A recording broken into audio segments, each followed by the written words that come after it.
मतलब कंप्यूटर विज्ञान की एक शाखा है जो मानव बुद्धि प्रक्रियाओं का अनुकरण करके सक्षम प्रोग्राम विकसित करती है। ये बनावटी तरीके से विकसित की गई बौद्धिक क्षमता है। इसके जरिए कंप्यूटर सिस्टम या रोबोटिक सिस्टम बनाए जाते हैं जिसे उन्हीं तर्कों के आधार पर चलाने का प्रयास किया जाता है जिस आधार पर मानव मस्तिष्क काम करता है। जैसे विज्ञान ने हमारे जीवन को सरल बनाया है, वैसे ही उसकी वजह से हमारे जीवन में कुछ चुनौतियां भी आती हैं।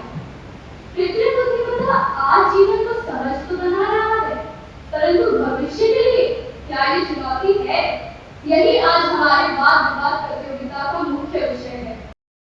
प्राचीन काल से अब तक मनुष्य ने जितनी प्रगति की है, जितना विकास किया है, तरह तरह के आविष्कार किए हैं जिससे मानव जीवन सरल हो सके। कहते हैं विज्ञान ने तरक्की की, लेकिन तरक्की तो इंसानों ने की है। विज्ञान ने मनुष्य को जन्म नहीं दिया, बल्कि मनुष्य विज्ञान का जन्म चाहता है। इसी विकास की श्रृंखला में आता है एक विकास जिसका नाम है आर्टिफिशियल इंटेलिजेंस। आप सबने आर्टिफिशियल इंटेलिजेंस के बारे में तो सुना ही होगा। आर्टिफिशियल इंटेलिजेंस यानी कृत्रिम बुद्धिमत्ता एक ऐसी तकनीक है जिसमें मानव जैसी समस्या समाधान की क्षमताएं होती हैं। यहाँ पर उपस्थित सभी को मेरा सुप्रभात। आज मैं मिन्नत वालका कृत्रिम बुद्धिमत्ता हमारे भविष्य के लिए चुनौती है विषय के पक्ष में अपने कुछ विचार प्रस्तुत करूंगी। उदाहरण के लिए टेस्ला द्वारा बनाया गया साइबर कैब। यह साइबर कैब को चलाने के लिए किसी मनुष्य की आवश्यकता नहीं होती, और अगर यह सड़कों पर आ गया तो टैक्सी चलाने वाले हर दो व्यक्ति की नौकरी खतरे में आ जाएगी। कृत्रिम बुद्धिमत्ता वास्तव में है क्या? आइए जानते हैं इसके बारे में। एआई या कृत्रिम बुद्धिमत्ता तब होती है जब कंप्यूटर जैसी मशीनें लोगों की तरह सोचने और सीखने की कोशिश करती है। एआई के दो मुख्य प्रकार होते हैं। पहला प्रकार, जिसे संकीर्ण एआई कहा जाता है, विशिष्ट कार्य कर सकता है, जैसे आपको अपने पसंदीदा गाने खोजने में मदद करना या सवालों के जवाब देना। दूसरा प्रकार, जिसे सामान्य एआई कहा जाता है, मानव मस्तिष्क की तरह अधिक होता है, लेकिन यह भी ज्यादातर एक विचार मात्र है और वास्तव में अभी तक अस्तित्व में नहीं है। आइए बात करते हैं कि एआई हमारी मदद कैसे कर सकता है। एआई के बारे में सबसे अच्छी बात यह है कि हमारी कठिन कामों को सरल कर सकता है। इसका मतलब है कि हमारे पास कठिन समस्याओं के बारे में सोचने के लिए अधिक समय है, जिनके लिए हमारी कल्पना और विशेष विचारों की आवश्यकता होती है। ये अधिक जटिल कार्यों के लिए समय बचाता है, बेहतर निर्णय लेने के लिए बड़ी मात्रा में डेटा को तुरंत संशोधित करता है, कार्यों में मानवीय त्रुटि को कम करता है, बदलती परिस्थितियों में त्वरित प्रतिक्रिया सक्षम बनाता है, चैटबॉट्स के माध्यम से 24 घंटा सहायता प्रदान करता है, आवंटन में सुधार और बर्बादी कम करता है। आज के जमाने में हम सभी जानते हैं कि एआई को कैसे विकसित किया जा सकता है, और जैसे जैसे हम उसे इस्तेमाल करते हैं, ये संभव है कि एआई अपने ही एल्गोरिथम और आर्किटेक्चर को बढ़ाने में सफल हो जाएगा, जिससे एक महाबुद्धिमान कृत्रिम बुद्धिमत्ता का आविष्कार हो सकता है, जो एक आम इंसान से 1000 गुना ज्यादा बुद्धिमान होगा। परंतु एआई हमारे भविष्य को चुनौती कैसे दे सकती है? 4 साल पहले जब कोरोना आया था, तो हम सभी अपने कामों को लेके या पढ़ाई को लेके एक मशीन पर निर्भर थे। तो सोचिए, आने वाले समय में जब एआई की संख्या बढ़ जाएगी, तो हम हर छोटे छोटे कामों को लेकर एआई पर ही निर्भर होंगे। आज के वक्त में ही अलेक्सा बत्ती बुझाना या सीरी आमंत्रणों का उत्तर देना करती ही है। गणित के 10 सवाल से लेकर रचनात्मक निबंध तक हम ChatGPT का इस्तेमाल करते हैं। यहाँ तक कि एक शब्द को अनुवाद करने के लिए भी हम एआई का ही इस्तेमाल करते हैं। अगर हम एआई का इसी तरह इस्तेमाल करते रहे, तो हम इंसान सीखने की, विचार करने की या समझने की क्षमता खो बैठेंगे। तो आने वाली पीढ़ी को क्या सिखाएंगे? बड़ी बड़ी कंपनियां एआई पर इतनी निर्भर हैं कि उन्हें लगता है इंसानों को सिखाने की जगह या उन्हें पगार देने की जगह हम एआई से ही उसमें काम करा लेते हैं। एआई कोई आत्मसचेत मशीन नहीं, इंसानों का नियंत्रण लेना चाहती है। यह केवल एक सॉफ्टवेयर है, कोड और डेटा जो खास कामों के लिए प्रशिक्षित किया गया है। यह केवल उन्हीं नियमों का पालन करता है जो इसके डेवलपर्स ने बनाए हैं। इनमें इंसानी समझ और भावनाएं नहीं होती और इन्हें चलाने के लिए इंसानी दिमाग की आवश्यकता होती है। अब बात करते हैं एआई के कारण नौकरियों पर खतरे की, खासकर आईटी क्षेत्र में। दरअसल एआई नौकरियों के छीनने का कारण नहीं है। इसके पीछे सरकार और कंपनियों का हाथ है जो अपने मुनाफे के लिए कर्मचारियों की छटनी करते हैं और एआई को इसका बहाना बनाते हैं।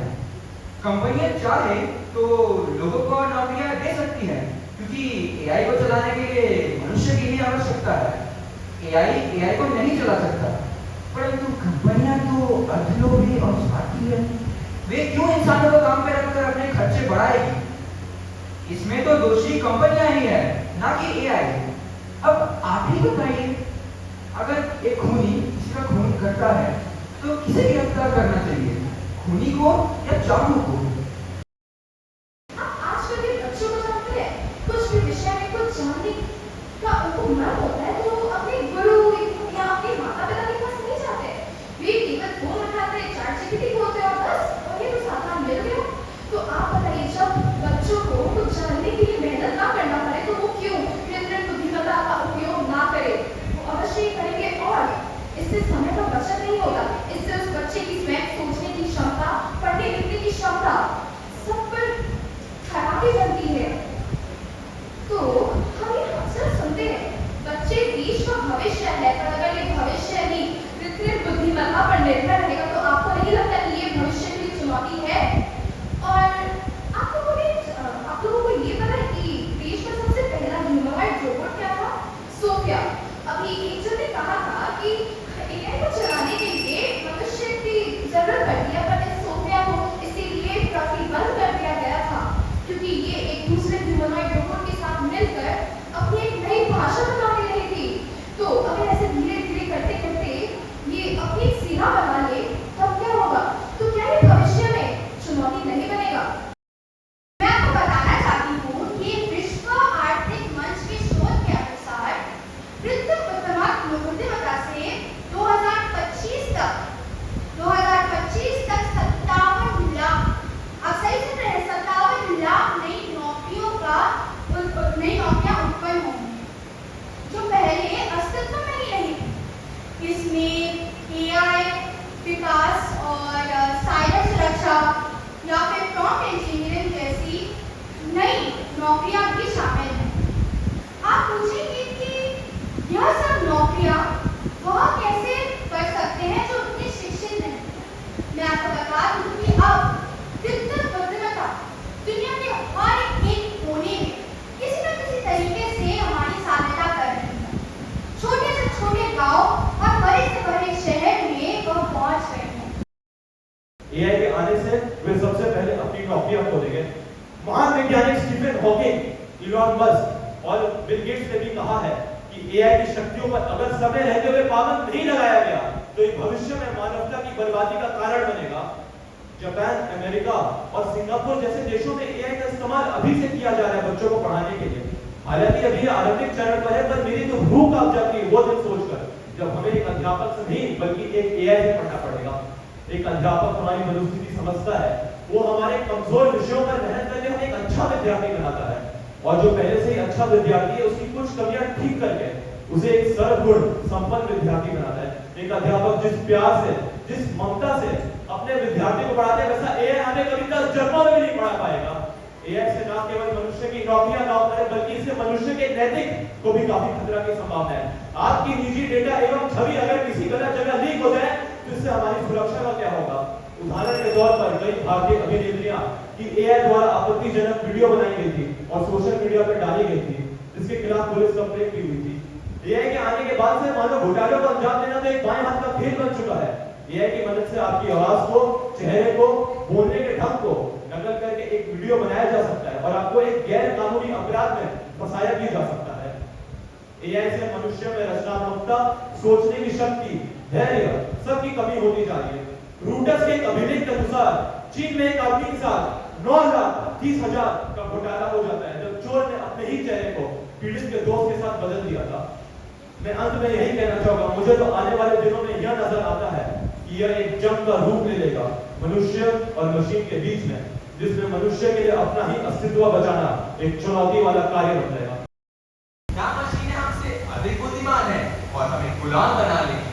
यह एक ऐसा सवाल है जो अक्सर सुना जाता है, लेकिन क्या एक चिंता का विषय भी है? क्या फिर एक ऐसा डर है जो प्रकृति से रोक रहा है? इतिहास गवाह है, हर नई तकनीक के आगमन के साथ शुरुआत में डर एवं संचय होता ही है। इंजन, बिजली, इंटरनेट, इन सब के बारे में ऐसा कहा गया था, लेकिन समय के साथ साथ इन तकनीकों ने हमारा जीवन को और भी बेहतर बनाया। कृत्रिम बुद्धिमत्ता भी ऐसा करने का वादा करती है। क्या आपने कभी सोचा है, ख्याल किया है, कृत्रिम बुद्धिमत्ता के बिना आज हम कहाँ होते? क्या हम ये तेजी से विकास कर पाते? मेरा मानना है कृत्रिम बुद्धिमत्ता मानवता के लिए नहीं, समाज के लिए, आने वाली पीढ़ी के लिए, पूरे विश्व के लिए अभिशाप नहीं, वरदान है। मेरे दोस्तों, कृत्रिम बुद्धिमत्ता को चुनौती कहना ये तरफा और सीमित दृष्टिकोण होगा, बल्कि हमें आने वाले समय के लिए तैयार करने का सुनहरा मौका है। कल्पना कीजिए, अगर कृत्रिम बुद्धिमत्ता ना होती तो गूगल से कैसे पूछते, मुझे ये जानकारी बताओ, क्या सीरी एवं एलेक्सा मेरे लिए गाना बजाओ? हम हाथ में अखबार लेके घूमते रहते और गाना सुनने के लिए रेडियो की लाइन में लगना पड़ता। कृत्रिम बुद्धिमत्ता ने हमारा जीवन बना केवल आसान बल्कि तेज भी बनाया है। शिक्षा एक महत्वपूर्ण क्षेत्र, जिसमें कृत्रिम बुद्धिमत्ता के कारण क्रांति आ रही है। विशेषकर ग्रामीण क्षेत्रों के बच्चे अब जो घर बैठे उच्च प्रणाली से गुणवत्ता वाली शिक्षा प्राप्त कर रहे हैं, जेईई, नीट, यूपीएससी से बड़ी-बड़ी परीक्षाओं में सफलता पा रहे हैं। यह सब कृत्रिम बुद्धिमत्ता संबंधित ऐप्स, ऑनलाइन पुस्तकालय, ट्यूटोरियल आदि के कारण ही संभव है।